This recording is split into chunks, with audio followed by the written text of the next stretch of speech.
there's a brilliant book, and I cannot recommend it enough, called Embedded Formative Assessment. Towards the back of this section in your pack, there's some stuff that comes from it, written by Dylan William. You must get it for your library and for your own use as well. It's an absolute stunner. It looks, do you remember we said the most important person when it comes to improving students' achievement is the teacher? The most important thing a teacher does is formative assessment. That has more impact on students' achievement than any other factor. We have 10,000 rigorous experiments that tell us so, yeah? And there is nobody who disagrees with this in the whole of education. And believe you me, they argue about things in education, but they don't argue about this, not the researchers anyway. There's some wonderful strategies which I've stolen from Dylan William, which are on pages 31 through to 34 in your pack. And I'd like you to, in a group, if you wouldn't mind, work in groups of about 3, if that's okay. I'd like you to choose one of those 3 criteria there. One of them is, how easy is it for a teacher to use? Maybe you're looking for teaching methods that you can just chuck into a class without a second's thought and away it goes, and yet it's really powerful. Or another criteria is, how adaptable is it? Maybe you want a method that you can use over and over and over again in lots of different contexts with lots of different levels of students on.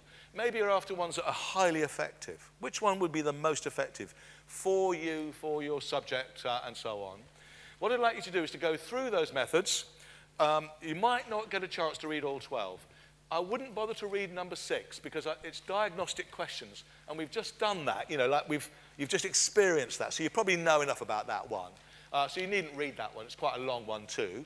I'd like you to go through some of the others, and if you find one that meets your criteria, let's say you're looking for useful ones, adaptable ones, and you say, hey, that one's adaptable. I could use that. I can see me using that in my classroom. Then make a note of it. And eventually, if you wouldn't mind, after this, just before lunch or during lunch, could you come up here, and if you thought, this is ease of use, this column here, these are the 12 methods, yeah? This is adaptable, and this is effective. Can you come and write the number, find the number of the method. Say it was number 4, and you thought it was really, really adaptable, yeah? Can you come here, choose number 4, this is number 4 here, you were doing adaptable, number 4 you thought was adaptable, just put a little tick here for us. And then by the end of today, we'll have a whole string of little ticks there, and we'll be able to see roughly, not all of them, because you won't have read them all, but some of the ones that are really adaptable, really ease of use, and really effective. Okay, over to you. You've got about 10 minutes to discuss these, read these through in your teams.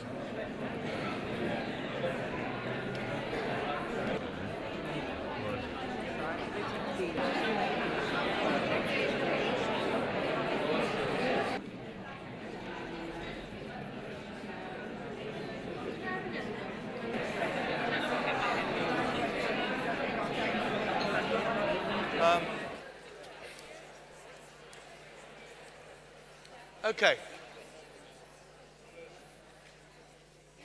We've said the most important determinant of student achievement is the precise strategy the teacher uses in the classroom.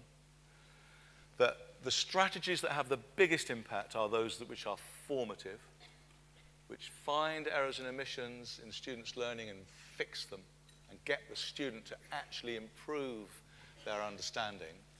We've seen a whole lot of methods for doing this. Some of them come from the world's expert on formative assessment. Interestingly, they're from teachers who have been trained by him.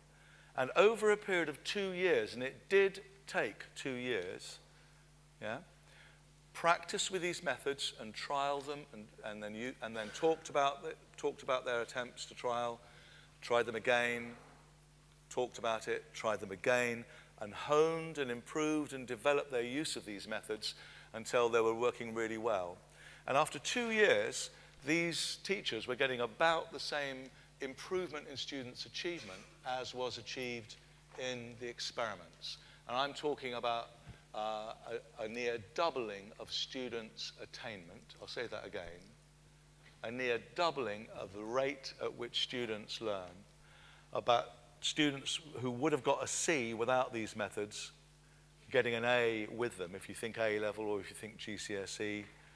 Students getting distinctions where they would have got a good pass. I mean, I'm talking about massive improvements in students' achievement. Nearly all teaching methods don't have that power. Some have.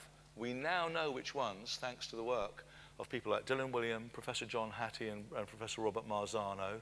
This information's only in the public domain in the last sort of 15 years or so. Most people don't know about it.